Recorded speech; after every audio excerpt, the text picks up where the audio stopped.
everyone, Sycra here, and in this lesson I'm going to be showing you how to use a painter's wheel like this one or this one in Photoshop, or if you're using Painter, then obviously your color wheel looks like this anyway. Just how to go about using that when painting. So the first question is probably going to be, where can I get these? And on my site in the resources section I've included a link to both of them in here, painter style color wheel for Adobe Photoshop. Now Colorus is $10 I think, and this one, the Len White one, is free, but I think it's by donation, so if you want to donate then you can go ahead and do that. So I think for this one I'm just going to use the Colorus one. And first of all, why is this a triangle when this one is a square? I've been asked this question before, and so I figure I'll just quickly go over that. Okay, so I'm going to put my color picker thing in the lower left corner. So we start with black, right? Then we're going to go up and we go to white. So we went from the darkest value to the lightest value. Now we go from white to the most saturated color. Then we go from the most saturated color to the darkest color again. Then we go from the darkest color to the darkest color. So you see, from here to here there's a big change, going from darkest to lightest, and then least saturated to most saturated, then most saturated to darkest, but there's no change from here to here, from darkest to darkest. So it doesn't really make sense to have this square like that, because there's not a whole lot of change going on in the bottom here. So basically what they've done is they've just taken this darkest and stuck them together, and then it becomes a triangle. So the triangle just makes a little bit more sense, you know? And then what I wanted to talk about is how you go about using this to pick colors. And you could do the same thing with this HSB slider here, or you could do the same thing with this color picker. It doesn't have to be this wheel. I just find this wheel is, the way it's set up is very good for choosing what colors to pick this way. So when I say color, choosing color, I don't mean, you know, just selecting color off here. I'm talking about how to figure out, okay, what color goes where.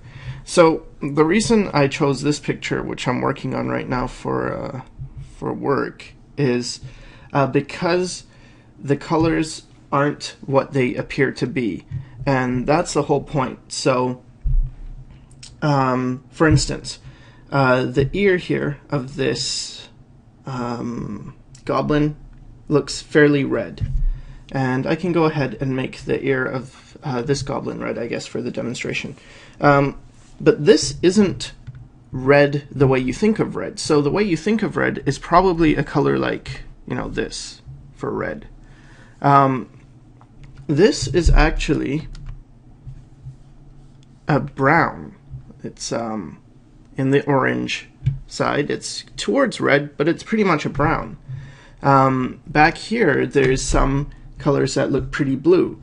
When we click them though, we'll see this is actually a green. So colors are only what they are depending on what colors are around them. It's all about relationships. So when you choose colors, you have to ask yourself three things. First thing is you want to choose colors in relation to other colors. So always start with something on the page, some color on the page. And then you want to ask, so, okay, I'm going to do this ear and make it more red. So the first thing I want to ask is the color I want warmer or cooler than this color? So warm, for warm colors, you slide towards the reds, oranges, and yellows. So let's say I was at this green, and I wanted to make it warmer, then I'd slide it towards this. If I want to make it cooler, I'd slide it towards blue. So this teal color, this blue, this is all the cool side of things, and this is all the warm side. Now you can start with blue, like this, and get cooler by sliding it towards this, or you could get warmer by sliding it towards the purple. So the coolest color is probably this icy blue color. It's very cool. And cool, I mean like cold, not it's awesome, although it probably is. And then the warmest would be a red-orange is probably as warm as you can get. So if I'm in orange and I want to get cooler, I could slide towards yellow, or I could slide towards red. So that depends on what you want. You have to also ask, is it more green, is it more red? So again, let me pick this color, which is kind of a dull yellow gray, although it appears more green.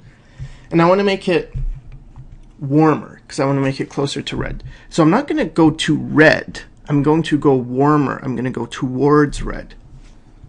So again, I'm going to do that. I'm going to go towards red, maybe just by a bit.